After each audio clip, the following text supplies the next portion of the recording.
Hey everybody, it's Kenny K here again, bringing you Scarecrows from 1988.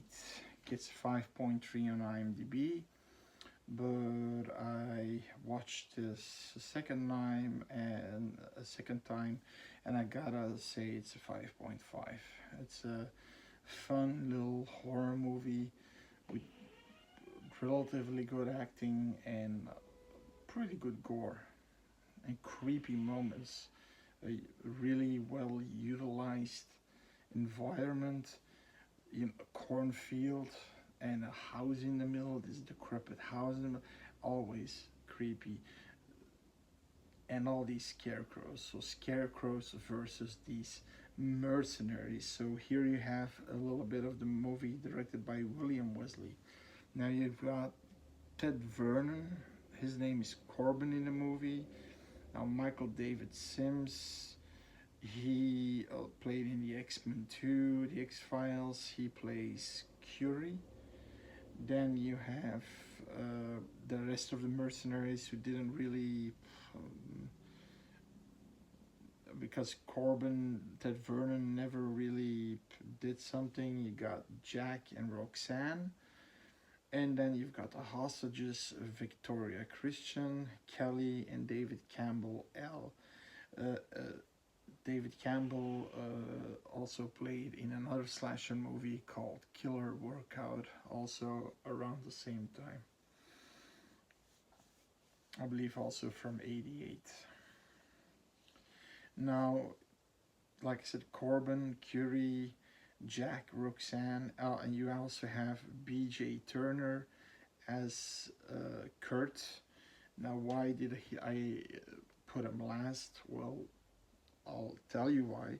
So you have Kurt, Corbin, Curie, Jack, and Roxanne. They just hijacked a military money transport with all these MPs, and they got away with it. They got to $3.5 million, and they hijacked a freight airplane, and thus a family daughter airplane. The daughter can also drive the plane, and the father can drive the plane.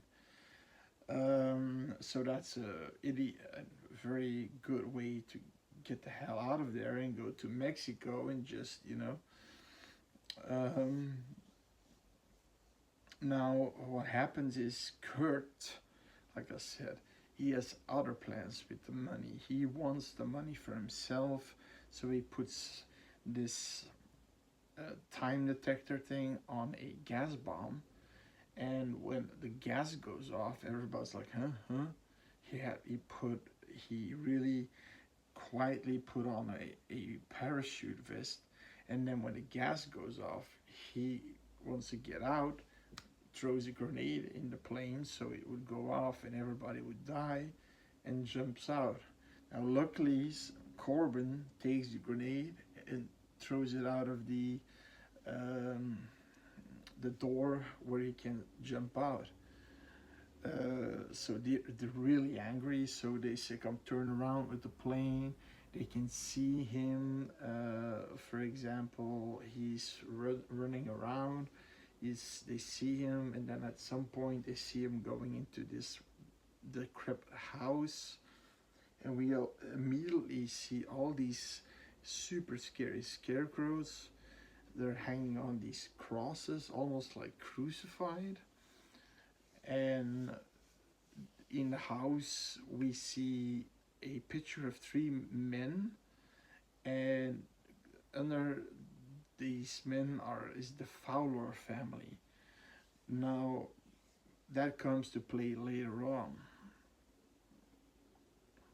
So eventually, everybody gets out of the plane, jumps out of the plane, and the last one that gets out of the plane is Roxanne, asking to land the plane, and she takes Kelly with her, but Al has to stay behind. Of course, Al at some point doesn't want to, but he does stay behind for that moment. Okay. They got these Uzi machine guns, and you got Jack and Jack and Curry. Then you got Corbin. He's alone, but he has this like I'm not sure what like a grenade launcher belt, like the Terminator 2, where he has that belt with all those bigger bullets in, where he has that. You put one in, flop, you know. Remember that movie with the grenade belt? And Roxanne later comes, but then they Kurt, the guy who took the money, is hearing voices from everywhere because they have these voice thing, radios on their head. Turn around, He Bert. I takes want it to off, shoot you in the and back. still hears voices everywhere. We got you now, Kurt. We got you now. You're gonna die, Kurt. You're gonna die. And he doesn't have anything, radio on. So like these mics that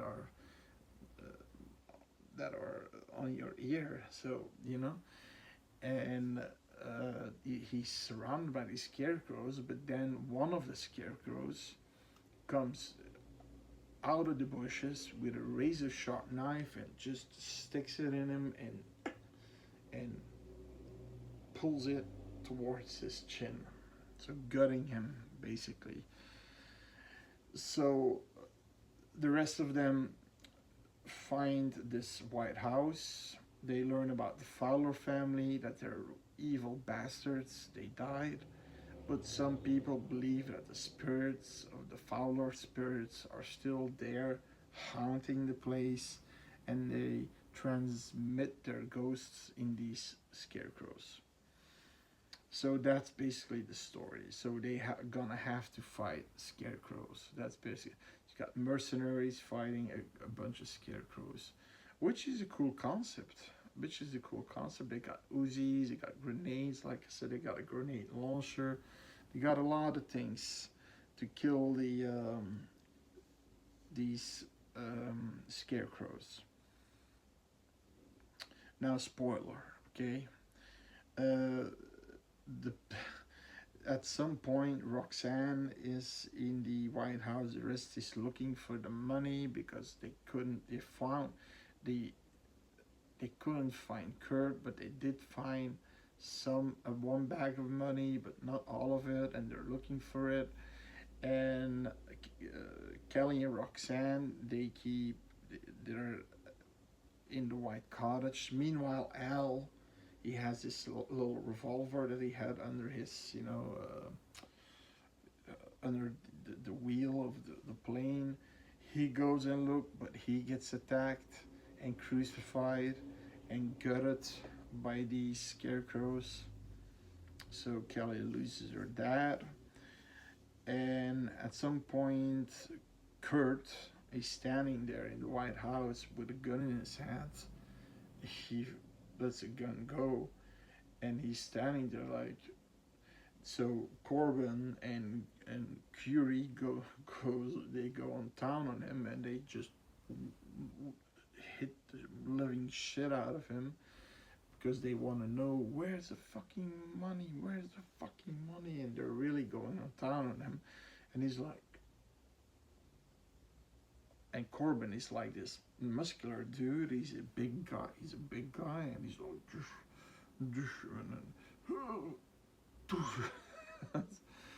and at some point he says to Curie,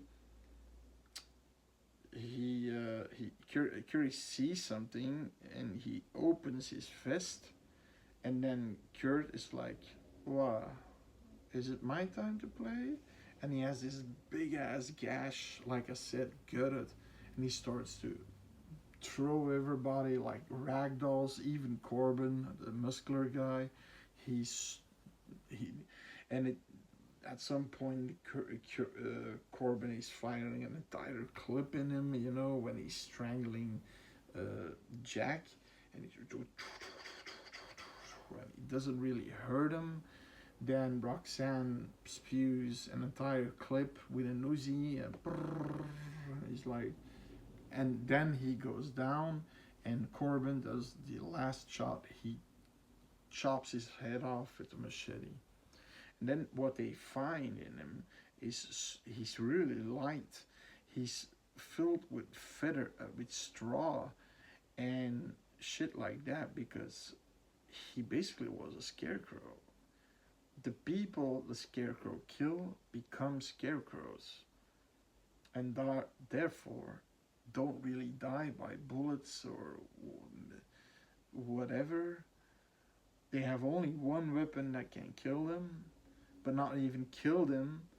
They will stop and fall down, but they will be built up again, and that's the grenade launcher that Corbin has.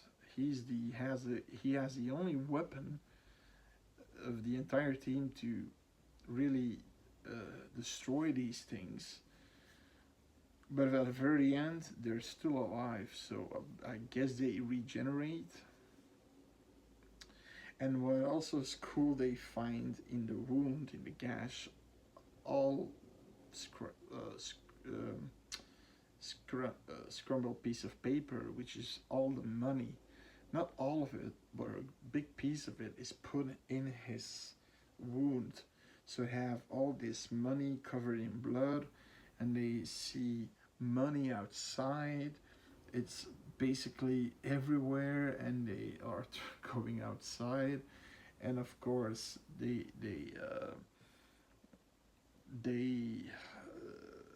are blinded by the money, but Kelly says, I'm gonna stay back. Okay, Roxanne stays back, so Corbin and Kurt and Jack is going for the money. Then of course Jack gets attacked by this scarecrow with a cleaver. He just chops off his hands, chops off the other hand, and then he puts a bag on his head, and another scarecrow puts like this dagger right through his face, and you see the blood coming through the bag. Like I said, it's fairly gory, this movie, fairly gory. And then Curie sees this. His best friend was Jack, and he starts to put an entire clip in them, and they just keep coming, and they just keep coming, and he said, oh, everybody fall back to the house. So Corbin, Curie is going back. So now they lost Jack. They only have Roxanne left. And at some point, they're saying, listen, I'm Kurt is saying, I'm not going anywhere. Because Jack, he's still alive. He's still alive. I tell you, he's still out there. And because he's his best friend, he calls him Paco. He was the only one who can speak Spanish, because they were going to Mexico. And he said, I'm staying here because the bastards just won't die. So Corbin and Roxanne and Kelly, they say, okay, Kelly, can you fly the plane? Yeah. Okay, let's go to the plane. You think about it. You can still follow us. We have to start the plane. If not, we're gone. Okay? So they're going. Now Roxanne sees a bag of money. She says, here's a big bag of money. And Corbin and Al is already, Corbin and Kelly, they're already running towards the plane, and Corbin says, leave it, just go to the plane. But she got greedy. She started to pick up the money. Eventually she dies with one of the scarecrows putting a pitchfork through her hands, so she's stuck on the ground. Then somebody ripping her hands off. You see the hand going like, and then she gets a knife right through the neck. Corbin goes back for Roxanne, sees this happening, puts a grenade launcher, kaboom, and that seems to stop him, and it goes like this, and it falls, and it's dead. It seems dead. Then when they reach this fence, so you now have Corbin and Kelly, and they kind of formed a bond between them, and he wants to save Kelly now. These mercenaries weren't to kill hostages; they were just to use hostages to get to Mexico and use the money. Most of them, maybe not maybe Kurt, the trader, but you know what I mean. In the meantime, at the house where Curry's waiting for Jack's aunt, he hears Jack, and he says, "Hey, Curry, how's you doing?" He opens the door, and you see this like it's like his skin has been peeled off, and they have night vision goggles, and it's put into the flesh of his where his eyes were, and he's like this monster, and he's going after Curie, and he says, hey, listen, man, we're friends," and stabs him. Not a real gory dead. It's the gore was more the combination of what Jack has become, like in night goggle, has eyes just rammed in his face, this peeled off face around his head. He looked really fucked up, really fucked up. Eventually, they make it to this, um, the this a few these plywood gate, this plywood gate, but it's closed, and they have to put the plywood off to sneak under it. Kelly goes first. Corbin gets attacked by the two other scarecrows. They're with a side stabbing in his legs, the other one with the pitchfork, and then Kelly takes his grenade launcher. Apparently, he has more grenades in there than one. It's like one of those grenade launchers you put on an AR-15, but that has only one bullet. But okay, in any case, she has a grenade launcher. Boom, boom, and kills the other two. Scarecrows. Get to the plane. They go up, and the twist is Kelly's dad is also on the plane, also as a scarecrow zombie who stabs Corbin.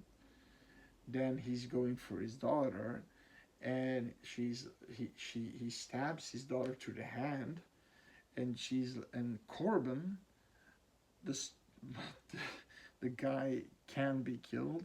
He's still alive.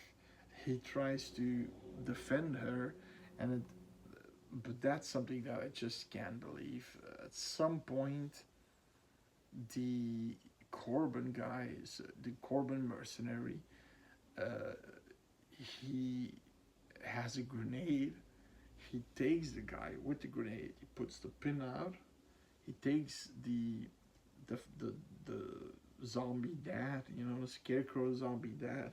He takes him like this, with a grenade in his hand, holds him till the grenade explodes, killing Al, the zombie Al, and Corbin, the zombie scarecrow Al and Corbin at the same time. Now you would think if a grenade goes off in a plane, that would result to extreme damage to your hull.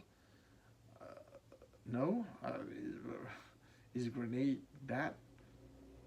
I mean, I know grenades. A lot of people think grenades are like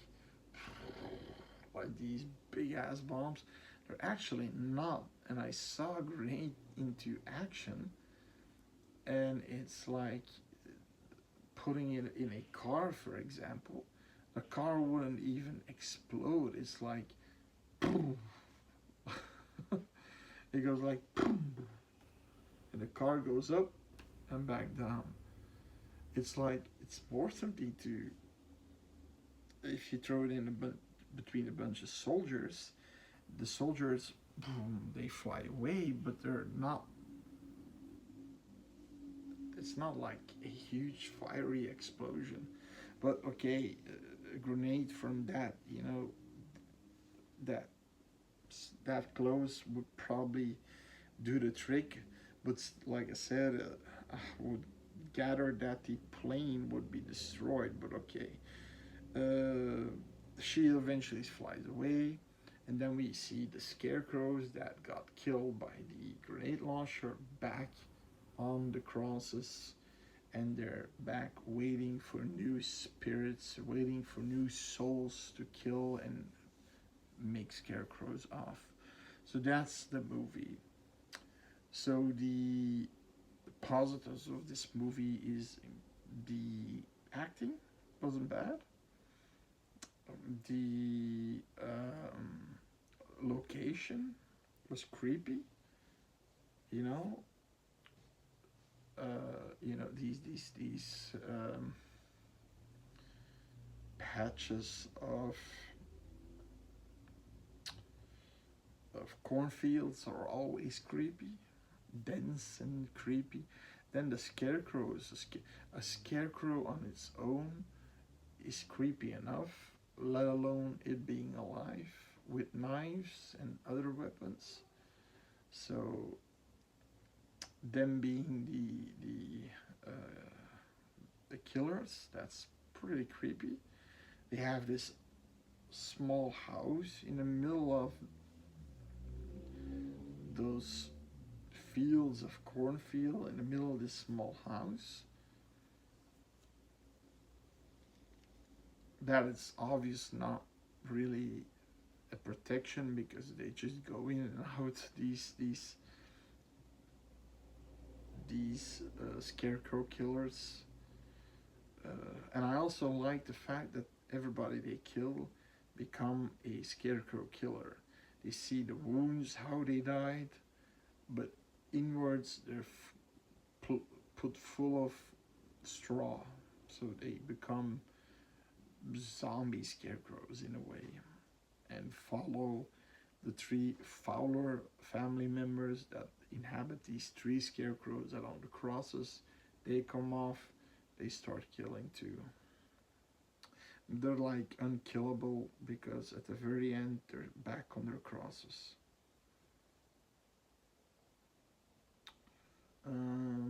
Thinking what was the so the acting, yeah, was okay.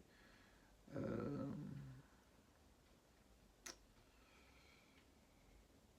the dislikes, like I said, the guy who wouldn't die, Corbin, that mercenary, he he looked like he looks like me. He has a beard, bald head, fairly big arms, and he's a guy who you would think he's not gonna help that little girl. He's probably gonna stay there and rock some ass. No, he's actually one of the more one of the more sensible characters that we have to get the hell out of here. And Roxanne too. Roxanne sort of at some point Kelly hugs Roxanne and she hugs her back. So it's Roxanne and Corbin, and Curie isn't bad to her, but he's just lost it. And I think that's why they left him. He just lost it. Yeah. But the fact that he just takes a guy with a grenade inside a plane, detonates a grenade, and there's no damage at all. Okay. um, is there another nitpick? No, actually, that was it. That was it. And the reason why they had to jump out of the plane was because of that Kurt guy. But he does something weird. He drives away in this pickup truck. He finds the keys. He drives away, but then he stops and he says, "What's the problem?" Full gauge, you know, it's filled up to the brim. He goes looking underneath the hood, and there's no motor. No. Okay, how in the hell did he start that car? So is this car also a spirit? That was a little bit far fetched. Yeah, that was a little bit far fetched. So a ghost car, probably belonging to the Fowlers, but without an engine in there. Okay. Any case, Scarecrows from 1988. It's a fun time. Mercenaries versus Scarecrows, Gore, and machine guns. What's not to like, right? Subscribe. It's free. Let's have some more horror fun. See you next time. Bye.